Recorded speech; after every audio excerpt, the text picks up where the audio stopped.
This episode of Fresh and Buds is brought to you by Scarves. Yet again, scarf for a scarf, folks. There is a Blue Sky post in the link below or in the description below. You can find it. Once we hit 1,000 subs on the channel, I will be giving them away to some people that reposted the word scarf. So you can take a look. It's in the description. Fresh and Buds now. Fresh and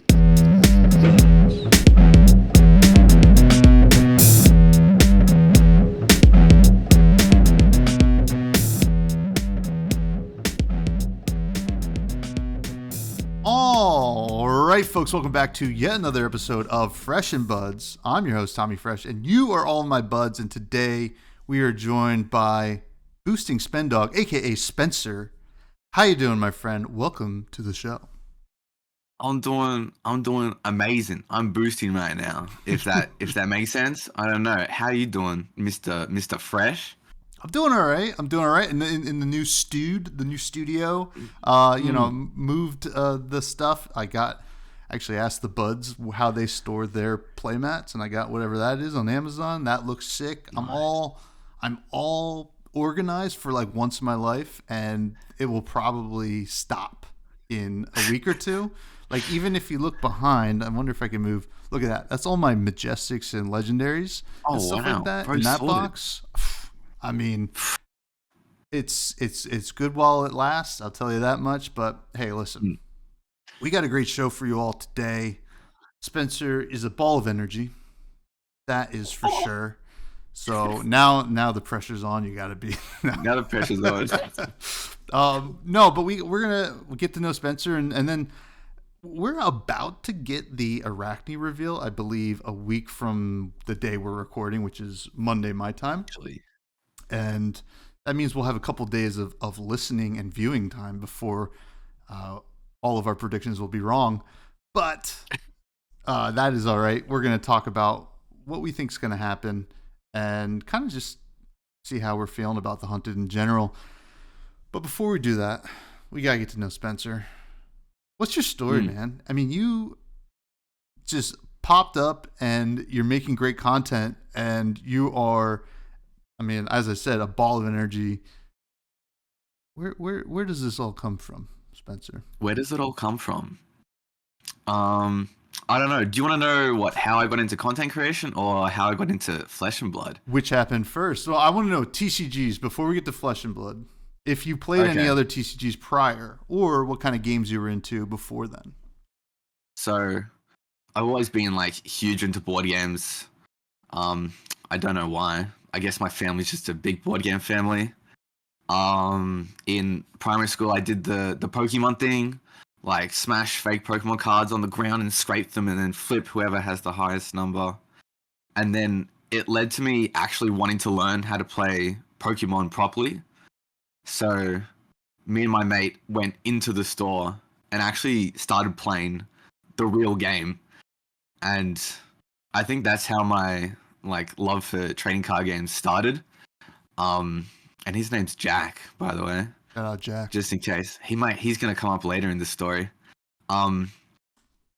Yeah, so we started doing that, and then you go back to school and try to teach people, and they just want to start smashing Pokemon cards on the ground. So then we just had to keep going back to the card store. And then I think I got into Magic during COVID, just because I got some Planeswalker decks, and I was like, Dad, let's just play some Magic, and that was good fun. And then I just I don't know how I got into Flesh and Blood. I think I picked up some starter decks and was playing with my dad, and I was like, damn, this game's so much fun, because I was playing Leviathan and he was playing Prism, and I kept popping his Heralds and he hated it. He wasn't having any of it. So I had to bring Leviathan to my LGS, and I started playing Blitz in my LGS. And that's it.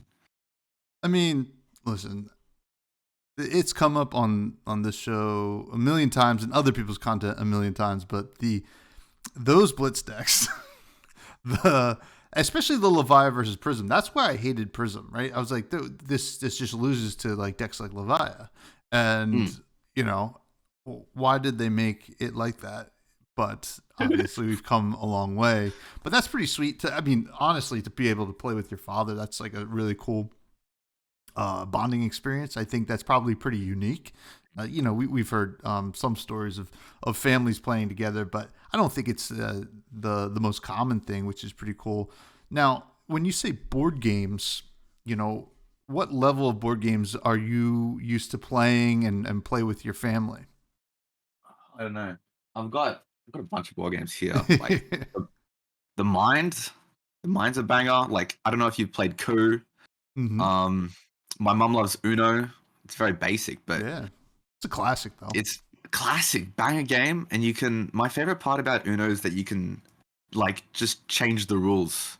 Yeah, I don't know if that makes sense. Like, whenever someone plays a 7, you can swap hands with someone, and I don't know if that's a real rule, but it's like, it's cool. Makes the game fun. Like, give me your 1 card and have my 8 cards.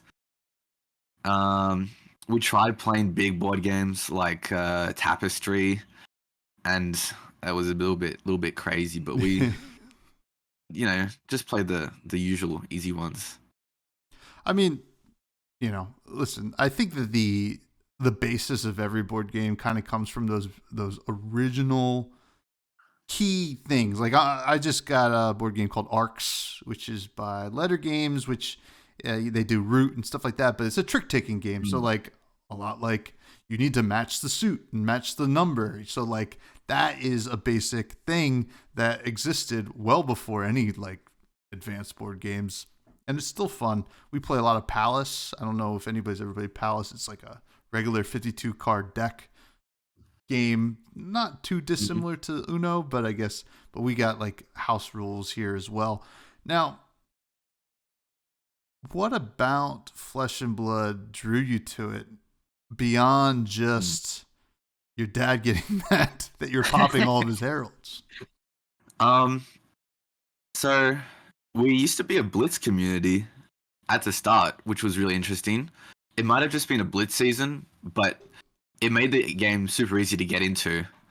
And I think I really liked the social aspect of it. Like, the community was just such a banger of a community. And you'd rock up, and there's so many different decks, and it was just the Wild West of like, oh, I'm playing Dash, oh, I'm playing Bravo, I'm gonna get dominated, but I'm gonna try Boost, I guess. And I think it was just I don't know, I think the Flesh and Blood community is so goated. Shout out Flesh and Blood community. It's just, if you play any other TCGs, it's not the same. Like, the love from this community, and like, you rock up, I get new players down all the time, and the community just helps them out with singles. Like, we built someone a Leviathan deck in, I think, like 2 days, which is insane. That's awesome. So, yeah. I mean, it's a great community, and it continues to impress me and everybody. I think like that is the number one thing you hear when people come in. It's like, everybody's so nice. like, which is crazy that people are surprised that people are nice. I think that should be how it always is. I think we should all be nice, but that is pretty sick. Now, content creation. You are bringing a different vibe to content creation, I would say. And for those listening haven't checked out Boosting Spendog's channel, please do. You bring a different vibe than a lot of the content we have currently, which I think is a very good thing. When did you get into content creation, and what's your what's your like muse? Like what makes you do that on your channel? Why did I do this? Why did I start a YouTube channel? Great question. I think I was at an Indian restaurant with the guys after locals one night, and it was like a new meta, and I was like, God damn, I can't shut up about this new meta. I'm gonna have to go home and record a video. So my first video is me in my bedroom at like 1 a.m, just rambling about the meta, why Riptide's good. And I think it's really just a spur of the moment thing. making content is really hard. I don't know if it's hard for you to make, or we're making it right now. Like it's good. This is the hardest thing I've ever done in my life. No, it's so hard. It you know, I know what you mean. Where it's hard to do it, right? Like once you're doing it, it's great, and you're like, I'm doing this. But like, yeah, it's taking that step to do it is certainly hard. Absolutely, taking the first step. I need to watch a motivational video before I do it. Like, you can do this. I don't know, whatever. And then once I'm recording, it's all good. I'll just ramble. Most of my videos are just me rambling in a chair in my backyard with Dave. I've got Dave. Dave is a new channel member. Dave's behind you. Dave. Shout out Dave. Shout out Dave. Okay, bro. Sure. He's talking smack, but I don't know if the mic's picking it up. Anyway. Oh, what? Why am I speaking? What was the question? Why can't? Well, so you were at an Indian restaurant, first of all, and this is actually, you know what? I like that we're this is as chaotic as we want it to be because we're going to be talking about Arakni. But what do you remember? When you said Indian restaurant, do you remember what you were eating at the Indian restaurant? Because it's one of my favorite cuisines. Oh, really? Okay, you're gonna hate what I have to say. You probably know what I'm gonna say. It's just butter chicken. Okay, I mean, listen, naan. It is good. So like, I can't knock it. It's basic but good. But listen, it's like OG Bravo in a way, right? Basic, pretty basic. Yeah, basic but good. Yeah. I will say that I used to work at an Indian restaurant. And bro he used to pay me like real bad, but he would feed me every night a different dish, and it was insane. Just I don't know what they were called, but it was like sometimes veggies, sometimes it was like fish in sauce, and Indian food and their spices. It's just like it's next level. Listen, we have more in common than you think. I worked throughout high school and into college. I worked at a Chinese restaurant. Under the table. It's Same. more than 10 years ago. We're past the statutes of limitations. Don't worry. But under the table. But listen, every time there was extra lo mein, anytime there's extra fried rice, they just slide it to me. And I gained so much weight working at the Chinese restaurant. But it was my favorite job. They were the nicest people ever. But anyway, Absolutely. Indian food, content creation. Here we are. What is you like just throwing on the camera and just talking about this game that you love? So okay, I've processed my thoughts after talking about that Indian food, and I think that there's a lot of podcasts out there. I'm not like dissing podcasts. I love podcasts. I love listening to your podcast, and I love listening to everyone else's podcast. But it's all podcasts, and on YouTube, it's all just deck techs.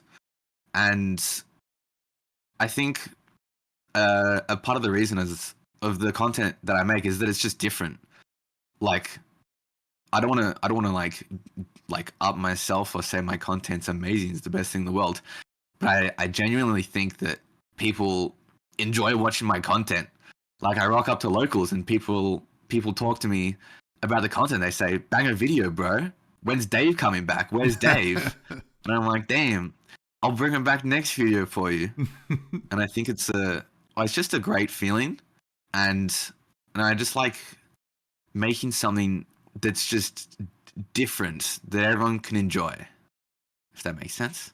That makes a lot of sense. I mean, I think it's a common thing that comes up, especially on this show when I'm talking to a myriad of content creators. It's like you kind of set out to create what you want to consume, right? Like if you feel like there's a void in whatever you're looking for, because we all search away on YouTube for stuff, and if you're like, I wonder, like even if you don't even realize it, like in the back of your head, you just kind of know that there is a void, and that like the difference between a content creator and somebody who doesn't create content is taking that step to fill the void, I think, which you've done and created something I think is pretty unique And I think it reflects your, and I don't want to speak out of school. You are younger than I think the average Flesh and Blood content creator. That's not a bad thing. Actually, we're all very jealous of your youth, and we plan to steal it one day. No, I think you do represent kind of the younger generation of Flesh and Blood players and content creators. And I want to know, your generation, how do you think this game, Flesh and Blood, as like a physical TCG, resonates with the younger crowd as they kind of come into the age where they'd be interested in something like Flesh and Blood? That was a great segue. So I will respond with an answer. I think that, like, I don't know, like, older folk, they didn't grow up with iPhones, right? Mhm. In their face. They had like Blackberries and those unbreakable Nokias, whatnot. But I think, like, I'm always on TikTok and stuff, right? So basically the younger generation is just addicted to their phones. And I think I can say that pretty comfortably. And it's not great, but I think Flesh and Blood is well, for me, it allows me to just, like, be social. Like, most of my mates work all day long, and then I come home and then there's nothing to do. But then all of a sudden I can go play Flesh and Blood at an armory and socialize with all my mates, and I don't have to just scroll TikTok all night. If that makes sense. Like, it's I think it's such a great social game. Just obviously playing the Flesh and Blood's a great concept and idea, and hanging with the homies at the armory and just playing good card games is amazing, especially for younger people. Yeah, I guess it also gives. I mean, I think even like I definitely feel like I'm way too addicted to my phone, and certainly I think we can't. I think most people can't escape it these days, but like it is such a good opportunity to disconnect, right? Because maybe you have your phone out as a life counter at Armory, but that's it. Oh yeah, And that's it. Yeah, and you get to just focus on one thing for 5 minutes if it's a Zen mirror, or an hour if it's Guardian mirror.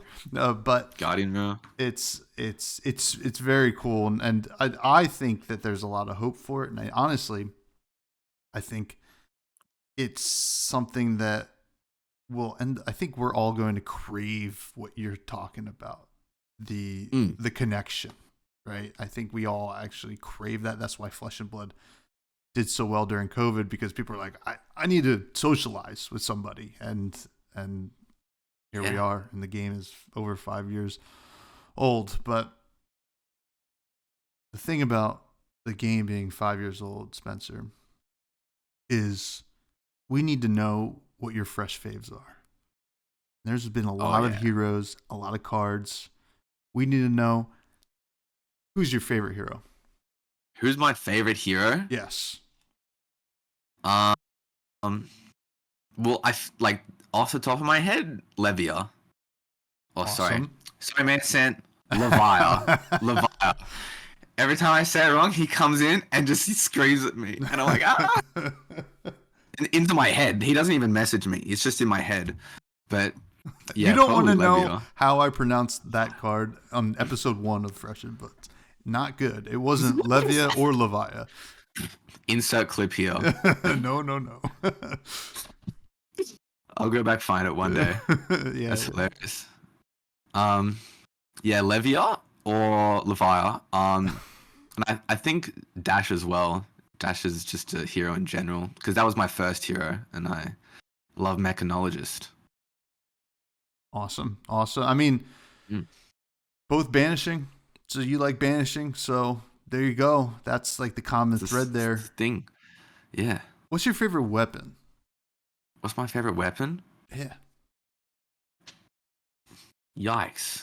Don't know that one. Like, Okay.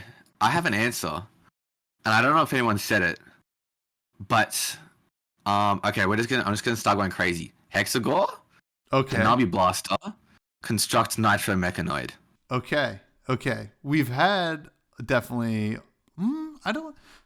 We definitely have had to have a hex score, but we recently just had constructed Nitro Mechanoid and I'm Hanabi unoriginal. Blaster. I mean, there's only so many. This is episode 174, so there's been quite a few answers. I don't Hexacore. Somebody had to have answered. Now that I think about it, but Hexacore is a banging answer. And one day, hopefully before Levia hits LL, Hexacore is going to be good. It's gonna every card shines at some point, and we're still waiting. It's like we're gonna get there eventually. Well, here's the thing. So Hexagore is a flail, and then whatever Vincett's signature weapon is also Flail of Agony. That's a flail. They're both shadow. Okay. Really, so, it's not Brute Shadow Brute. Well, they're both shadow talented, right? So it's Shadow Brute and then Shadow Runeblade. If they just print one shadow card that says your next flail does this, all of a sudden it supports 2 heroes, and then Hexagore is off to the races, I think. Yeah, I think they'll print a new Shadow Brute, and it won't rely on I don't know. It'll deal something with blood debt, but it's not gonna. It'll let you just attack with Hexagore way more probably. They'll just make a good Shadow Brute that doesn't kill itself. Yeah, well, I hope so, but I don't know if they're gonna print another Shadow Brute before Levia LLs, but we'll see. We'll see. I mean, listen, they printed Runeblades out the wazoo, so Theo and Rangers. Anyway, we'll get to anyway. It. Equipment. What's equipment? What's your favorite equipment? My favorite equipment?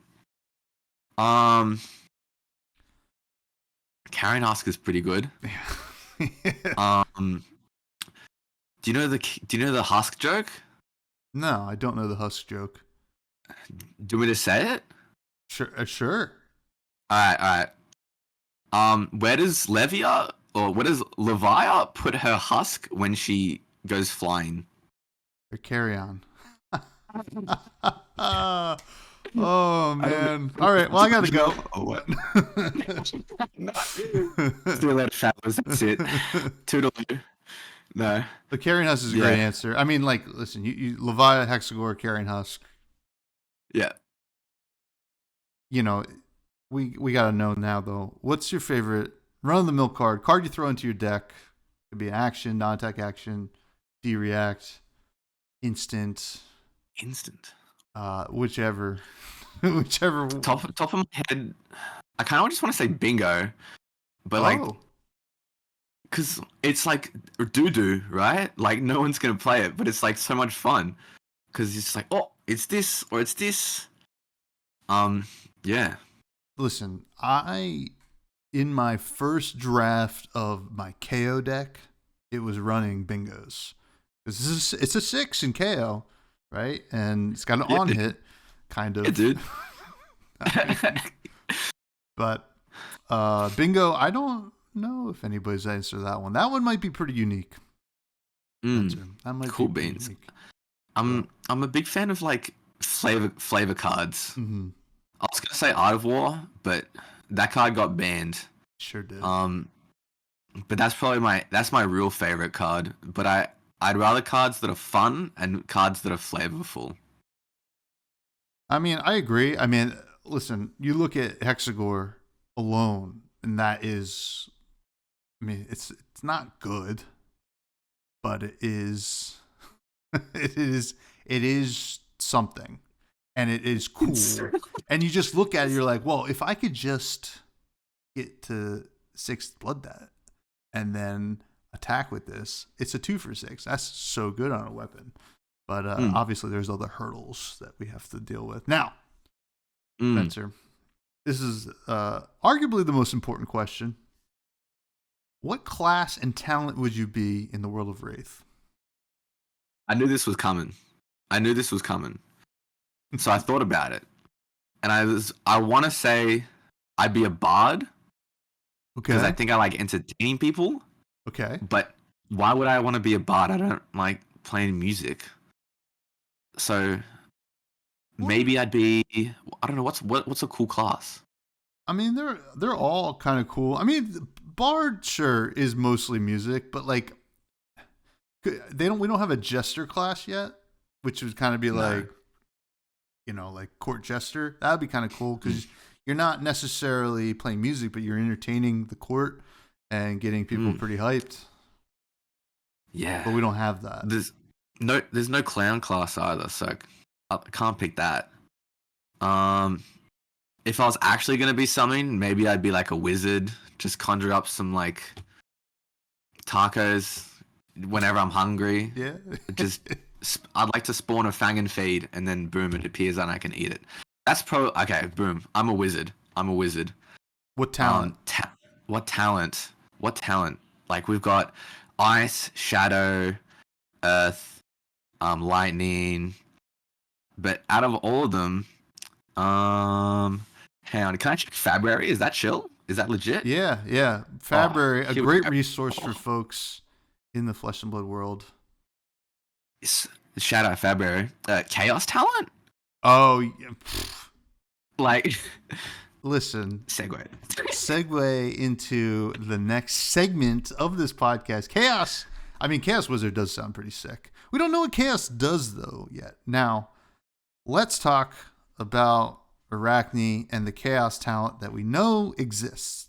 We saw Arakni slip through the cracks, which is the adult version of solitary confinement, except it's Chaos and it affects everybody's stealth cards, which is pretty cool. It's chaotic. So let's talk about what the deal is with Arakni here. First of all, are you an Assassin fan? And if you are, what are your takes? Oh, big no on Assassin. Why is that? Nah, bro. It's a bit spooky. Yeah. So I don't know. It's just I play like mech and ninjas and Leviathan. So like if I get paired into like a Nu or a Arakni, it's just like everything kind of just falls to pieces. So pick to pieces. I just get picked to pieces, bro. Mm-hmm. You know what I mean? And I feel like I'm in solitary confinement for the rest of the game, and it's just a bit cooked. But it's okay because I think I have a pretty good knowledge of the entire assassin class, just because I tried to figure out how to beat them, and I know like fucking everything about them now. So you kind of have to, right? It's.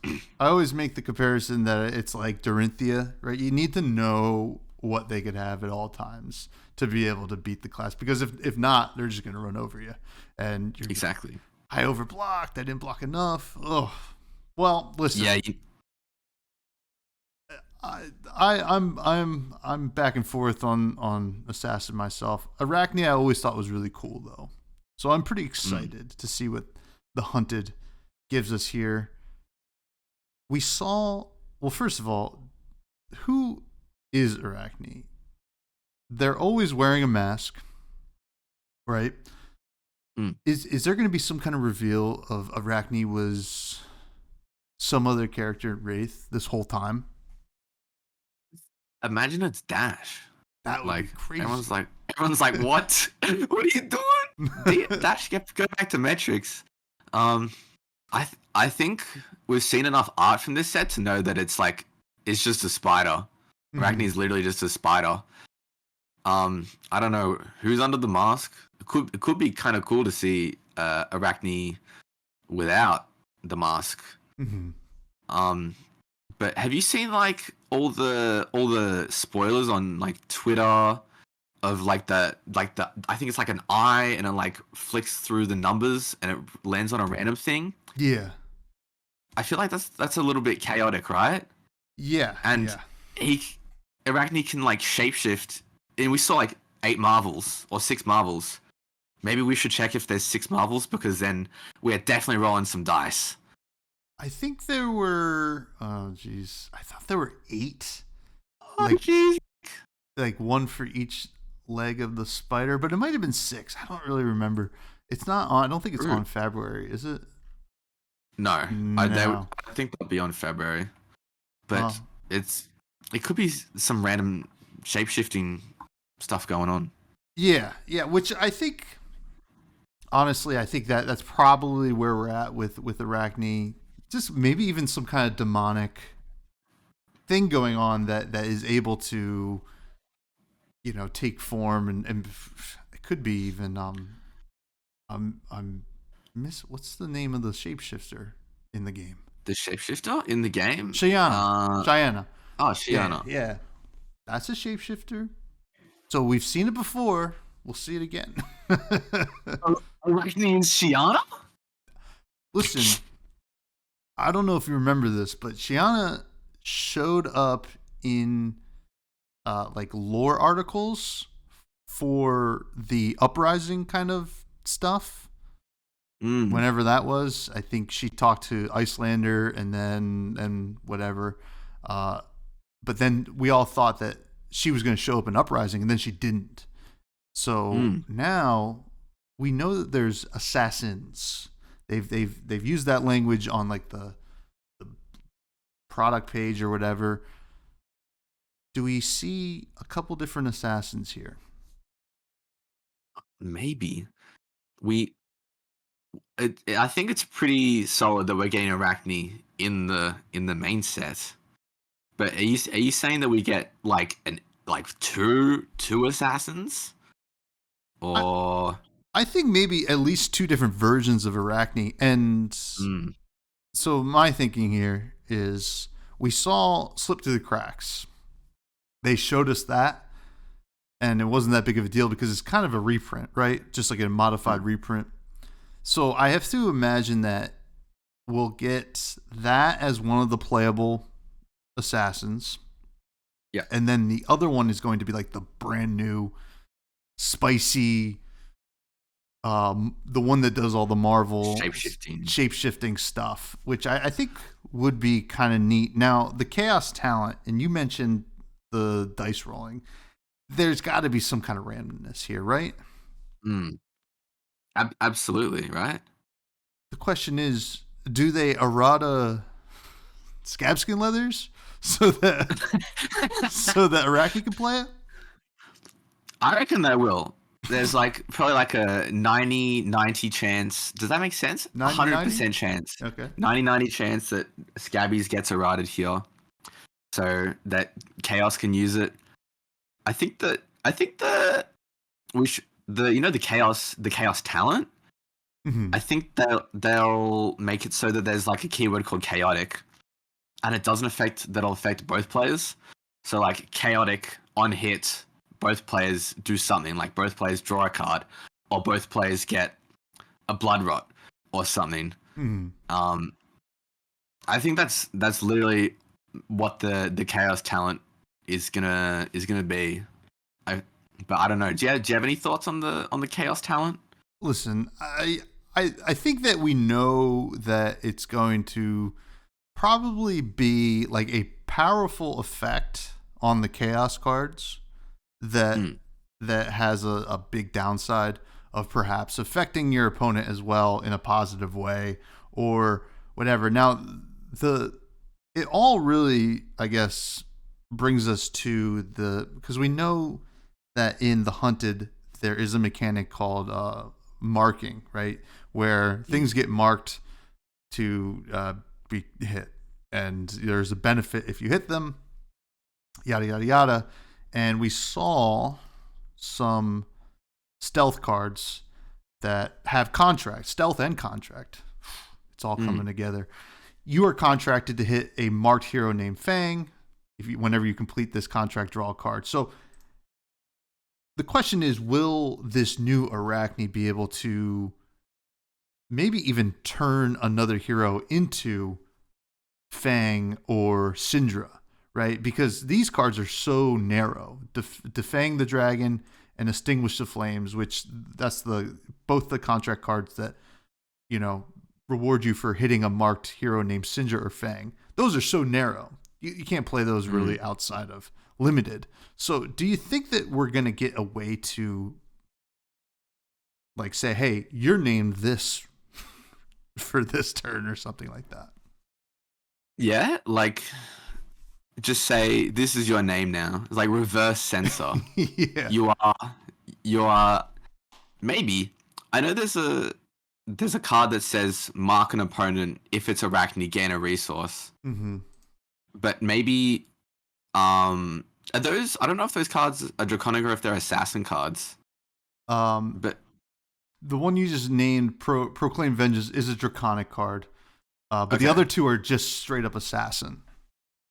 Yeah, okay, straight up assassin. I'm just trying to think, well, can Arakni shapeshift into the opposing hero somehow and then let the opponents fulfill contracts? Like, I don't know if we can turn the opponents into someone else, but I definitely feel like he can do something with contracts, and everyone's marking everyone, and everyone's out to kill everyone in the set, it seems. So I feel like there's something cool going on there. Yeah, it seems like such a marquee marquee mechanic that it would feel weird to not be able to do it in constructed, but maybe it is like this set's macro, like I forget what the Rosetta macro was, that everybody just kind of exists solely for the purpose of the limited and I guess blitz constructed format, or pre-constructed. Question is, you've taken a look at the new heroes, Syndra and Fang. What's your take on, I know that you do like Ninja, you're not much of a warrior player, but what's your take on Syndra specifically? I don't know if I've talked about Syndra on the show yet, but the hero text, which we didn't have initially, says whenever you hit a marked hero, create a fealty token, and once per turn instant, pay 3, equip up to 2 draconic daggers from your graveyard. This costs 1 less to activate for each draconic chain link you control. Clearly going to be able to do that for free. Yeah, 100%. Like, I've played Fire a bunch, so definitely resonates. The ability just seems like pretty easy to pull off. I talked about this on the last video I put on my channel. I talked about Syndra a little bit, and I think, I don't know. I'm just gonna speak my thoughts and start rambling. So she's probably gonna run Flick Knives, right? Mm-hmm. And you can flick a dagger, every turn basically, right? Which is just like Valiant Dynamo kind of value. Mm-hmm. And if you attack with both daggers, I'm not 100% sure. If you attack with both daggers and you flick one of them, I think you still have a Draconic Chainlink, so you'll still have 2 Draconic Chainlinks. And then you can play a Draconic attack, and then you can activate Syndra, bring them both back, or bring one of them back. Whatever happens. I'm so keen to play this hero. I love Phoenix Flames, and bringing weapons back is what I wanted with Leviah, like bring a banished weapon back, but now it's like, it's flames and it's ninjas, and it seems so sick. It really does. I mean, we saw obviously how powerful Phi could be. I'm wondering if this is hamstrung a little bit, but maybe the hit a marked hero is probably going to be harder to do for Syndra, but it's very interesting. I love the idea, and I think that, in the art you see they're called kunais, I think. The daggers that you throw. So clearly she's going to have some pretty sick daggers to attack with, but Fang cares about daggers too, it looks like. Yeah, so they both give a hoot about daggers, which is really interesting. There was a new card called Unsheathed, and everyone mistakenly has been buying out this card because it's a warrior card, right? And we're getting Fang, but Unsheathed says sword, your next sword attack. So, and I'm pretty sure he gives a hoot about daggers, which is a thing. So I think we're going to get a lot of, and like, so have we got a dagger warrior yet? We've had Quicksilver daggers for Warrior, which like saw some play, like fringe play, right? It was always like a cool deck. It was like the I played a little bit of it in Bolton, and some people did it in Dorinthia as well, where you kind of like play the hatchet game, except with a dagger and a sword, right? And you get to like give the sword go again, then the dagger got go again, then you can do something else after, but never to this level. So I'm pretty excited about Fang, to be honest, and even just seeing Jagged Edge, the Majestic, which it's Majestic. It's a Majestic warrior attack reaction. Blocks 3. It's red. Costs 1. Target weapon attack gets +3, and damage this would deal can't be prevented. As a Enigma hater, I mean, this one seems a little sick. It's really sick. Fun fact: you can crack a fealty and turn your Jagged Edge Draconic, which is interesting. And I don't know what you would use it for, but Fang does like to make fealty tokens, so I wonder where Draconic comes in his class. Yeah, that is really interesting, because his hero ability, which I didn't read before, but whenever you hit a marked hero, create a fealty token. If you control 3 or more fealty tokens, dagger attacks cost you 1 less to activate. So it's almost like he wants to just gather them up and not give things Draconic, which is kind of interesting. Yeah, it's interesting. He kind of just wants to stack them, but he needs to make something Draconic to keep it around, or keep all of his fealty around. So he needs to constantly use 1 a turn, which means every turn he's kind of forced into attacking with dagger and then playing an attack reaction, making it Draconic, just to keep his daggers free. Otherwise, it's like not free. Yeah. I'm so interested to see how it really plays out. Now, the question is, I think the last question I have here for you, Spencer, before we get to listener questions.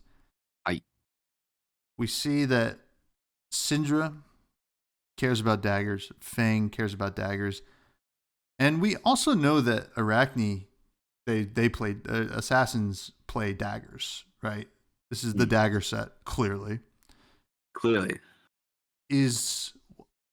First question, will Syndra and Fang share one weapon? It's just a Draconic dagger. That's interesting. I was going to bring this up earlier, but my brain went to another place. Happens to me all the time. That could be really interesting. Just like straight up Draconic weapon, because that would allow Vi to use it. That would allow Dromai to use it, which means it would have to be a very, very basic weapon that can't be like that. It can't combo with a ham sandwich. Otherwise, it's too crazy. I think you can make it cool. I think you can make it relatively not pushed, but like I think you make it relatively decent, since like Syndra and Fang will be, their hero abilities will pay off you playing them, while Fi, depending on what it did, wouldn't. Although if Fi could play 2, go again, Draconic daggers, you're hitting your chain links pretty easily, I think. Shit. Fi about to get good. Yeah. Oh my god, you go dagger, Draconic card, bring back Phoenix Flame, attack with it, close chain link. Or you don't even have to attack with the Phoenix Flame, or you might have to, and then you go another attack, Phoenix Flame, bring back a Phoenix Flame, crack links, salt the wound, snap, snort the wounds from Arsenal. It would be crazy, but we've seen how good Fi can be. But I don't think we have to worry about Dromai using daggers. But I don't know. It's interesting. Yeah, true. Is there going to be one generic dagger that all 3 heroes can use, or all 4 heroes, I should say?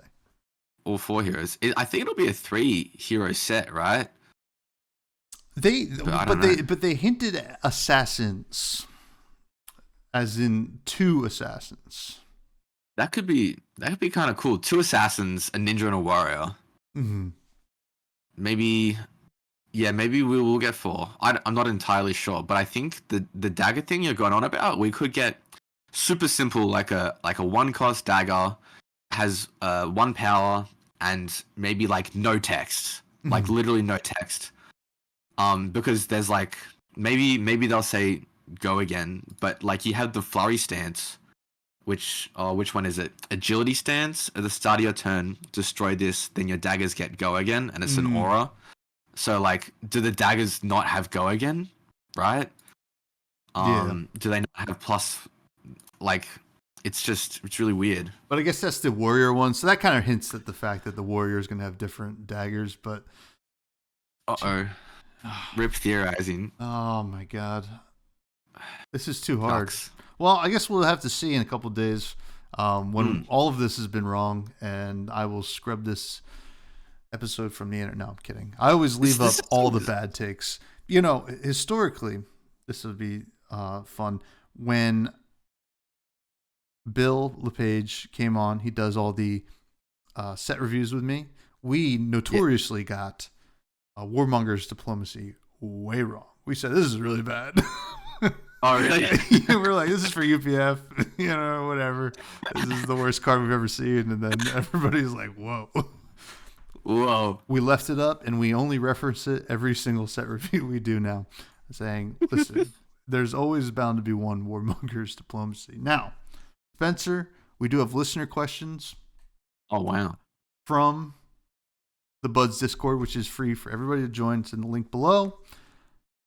I asked for listener questions and their own Arakni theories. First comes from William from the Table Pit, who didn't really have a question for you, but said boosting Spendog mentioned. Pretty cool.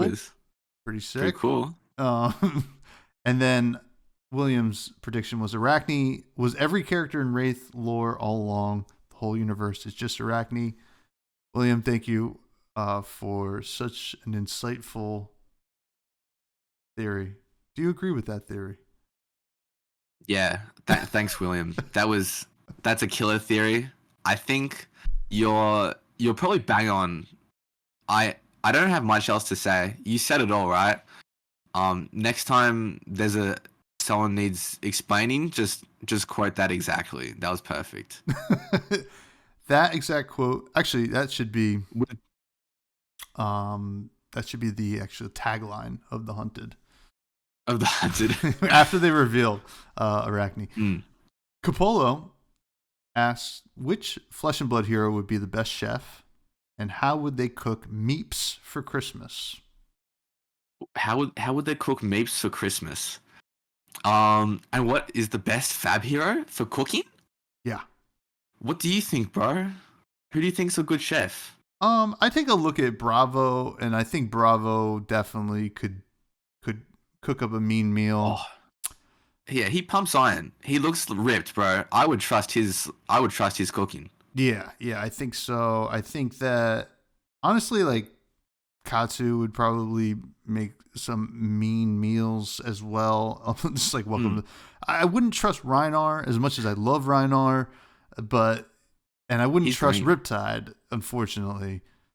Acilio could just shock things into like being cooked, which would be kind of neat. It's like a microwave, but not necessarily, probably not a lot of seasoning from Acilio. So he is a microwave. Yeah. Basically, right? Yeah. That's what Volzar is. That's what Volzar is. I agree with Katsu. Katsu sounds right. Do you know what Katsu means in Japanese? I don't.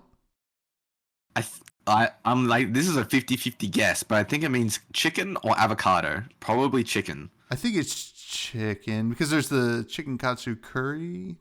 That's a meal. That's bacon. Yes. I ate that once. Good That was stuff. a fangin' feed. I think Katsu's our guy. Katsu's our guy, and how would Katsu cook meeps for Christmas? Have you cooked meeps before? Me? Yeah. Listen, I don't talk about that on the podcast typically, but you know, once. That's okay. It didn't come out great. That's okay. Basically, like when you cook a meat, you want to like take the scales off it, and then you can actually save the scales later for seasoning. Okay. And then you just throw the whole thing in a pot, and then if it's not mischievous enough and it doesn't run away, you can just like It'll cook. it'll cook, and then you just put it on the plate and you eat it.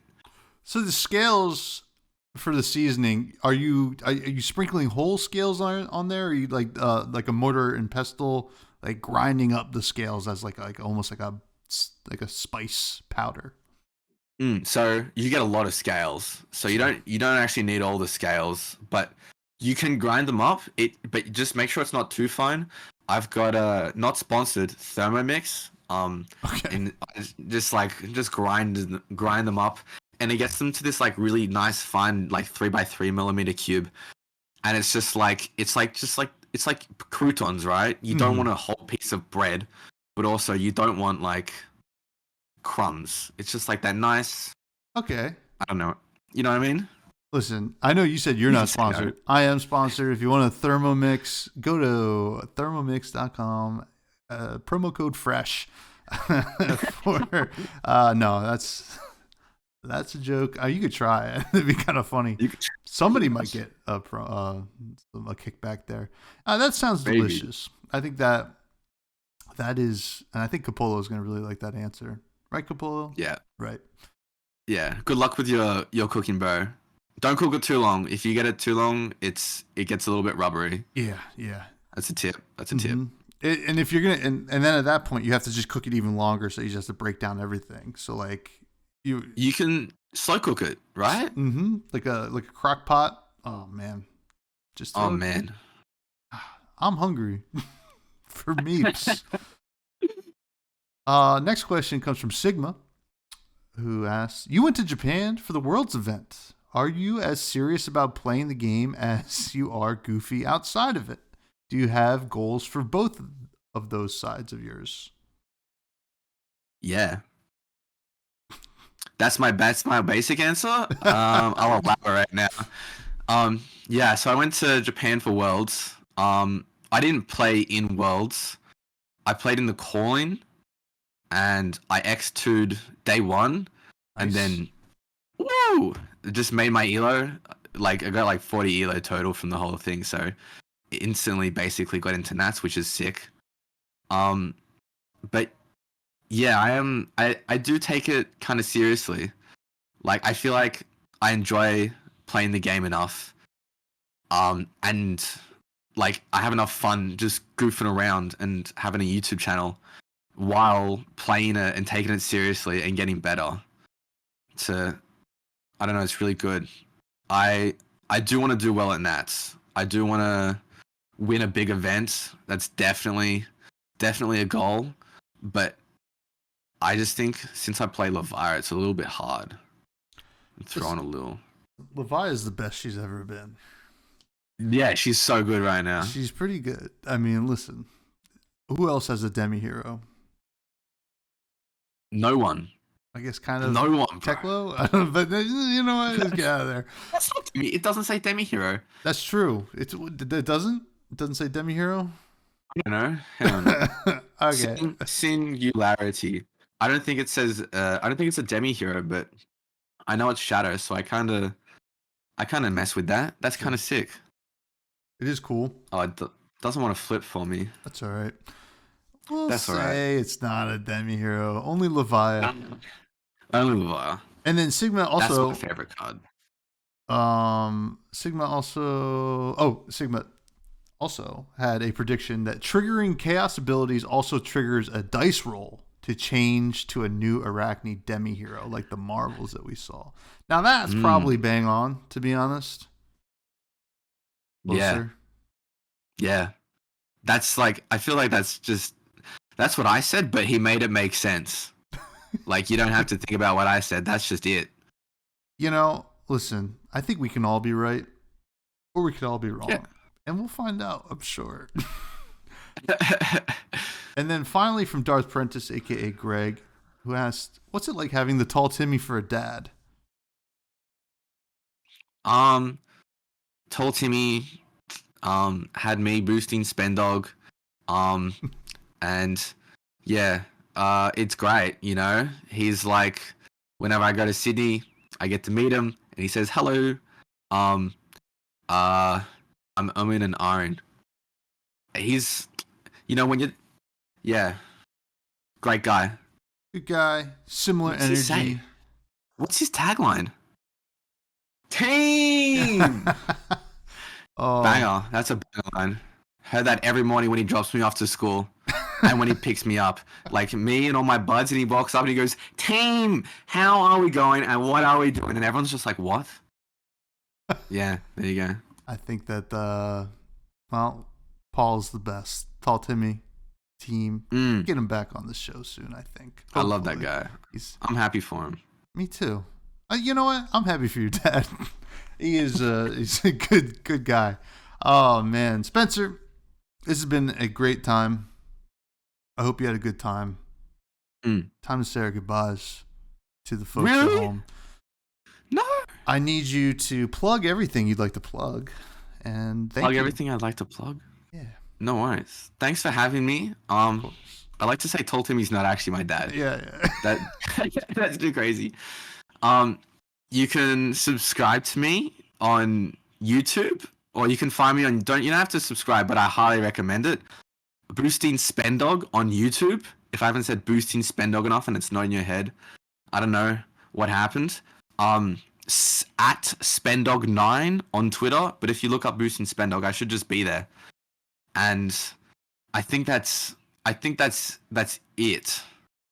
Cool. Please. Yeah, don't need to plug Twitter. Please check them out, and do subscribe. Don't even contemplate it. Do subscribe, and comment. Tommy sent me on his most recent video. Hell yeah. No, I don't know. I mean, actually, you didn't do that. Actually, no, wait. So Tommy said, no. I don't want to be mean, because I was just like, how do we drive engagement? Yeah. So don't go to my most recent video. Go look at my most popular video. Yes. Yeah. Just watch anything that isn't the podcast. Listen. Yeah. Podcasts are hard. And this is one of them. This is one of the podcasts of all time, Fresh and Buds. And if you like Fresh and Buds and you want to support Fresh and Buds, please check out all the links in the Linktree. We got the Buds Discord. Check out YouTube. Like, comment, subscribe. At 1,000 subs, I'll be giving away some scarfs from a post on Blue Sky. So check out Blue Sky as well. At Fresh Buds Pod on everything. I also have another podcast that I do with my cousin, Fresh Juice, an indie game podcast. I'll be recording that right after this one. And finally, Spencer, we already talked a little bit about food, but I still like to leave the show talking about food. Hit me with some food that I should be thinking about. Weet-Bix? What? Do you have Weet-Bix in where you live? How do you spell that? WEET-BIX. Oh, you know what? I have seen this. I just ate a bowl. So good. Yeah, it's like really big, like shredded wheats, right? Kind of. Yeah. Yeah, I've seen this in the international aisle at Wegmans, which is a chain around here. Interesting. Yeah. All right. I never had it. It's good? Yeah, it's not bad. We're going to throw that out the window. Have you ever had a halal snack pack? Halal snack pack? Yeah. Or it's called HSP for short, but yeah, a halal snack pack. It's an Australian fast food dish. I'm looking. I mean, it looks delicious. What do you got? Like some shawarma meat on there and hot sauce and white sauce. So you get you have like a layer of meat. Yep. Oh, sorry, layer of chips. On top of that's a layer of meat. On top of that, you get 3 sauces, or 2 or 3 sauces, right? Okay. And you can choose, and you're gonna have to decide in 1 second for me, because I need to know. You can choose between chili sauce, sweet chili sauce, garlic sauce, mayonnaise, garlic sauce. I don't know if I said garlic sauce twice. You did. Hummus, yogurt, cheese, tabbouleh, and barbecue sauce. It's a lot What of are your options. picks? Yeah, it is a. I think I'd go with the garlic sauce for sure. It's the chili sauce is like a hot sauce, right? Like Yeah. a spicy hot sauce. I gotta go Yeah. with the hot sauce. I'm a big hummus fan, but I don't know if I'd like it in like I would rather have just like a clump of hummus to like dip it into, if that makes sense, rather than on I top. feel that. I feel that. Maybe like a sweet chili sauce as well to give some kind of sweet with the savory. I A think little bit of that's tang. a little bit of tang. I don't know. What do you go with? I mean, listen, I've never been to Australia. I don't know. What? It's a bit far. Yeah, I know. It's like what, like 60 million kilometers or something. I don't know how don't know. distance works. We do miles around here. You do miles. Yeah. Well, actually, you know what? I used kilometers in high school when I ran cross country. 5Ks, 10Ks. 5K. Nice. Yeah. Yeah. Yeah. 3.12 miles, I think. 1.6. I don't know if 1.6 a thing. I get sweet chili and garlic sauce. That's my order. Oh, you just do the two. I thought I had to pick three. Yeah, you do. You do have to pick 3. Oh, what's the third one? Well, I get extra sauce, so Oh, okay. because extra. Which one? Both. Oh, They just do this on like all the sauce on top. I'm like, do it again, and they're like, I'm like, thank you. sounds good. And where do you Yeah. get this? It's just like, is there like an establishment that you buy this from? Yeah, so there's no like actual like you know how McDonald's has a chain? Mm-hmm. That's not a thing. They're all like privately owned businesses, Mm-hmm. and oh no, I've got the sneeze thing. It's okay. We got there. They've got their own they've got their own like stores, and you rock up, and they're called like kebab places or kebab joints. Okay. They sell kebabs, which is like a HSP, but there's no chips, and it's just wrapped in bread, like Sure. just souvlaki basically. And yeah, you just rock up to any one of them. Our local one's called the Grill Father. I don't know. There's a movie called The Godfather, and they just called it the Grill Father, and I was like, yeah, that sounds pretty fire.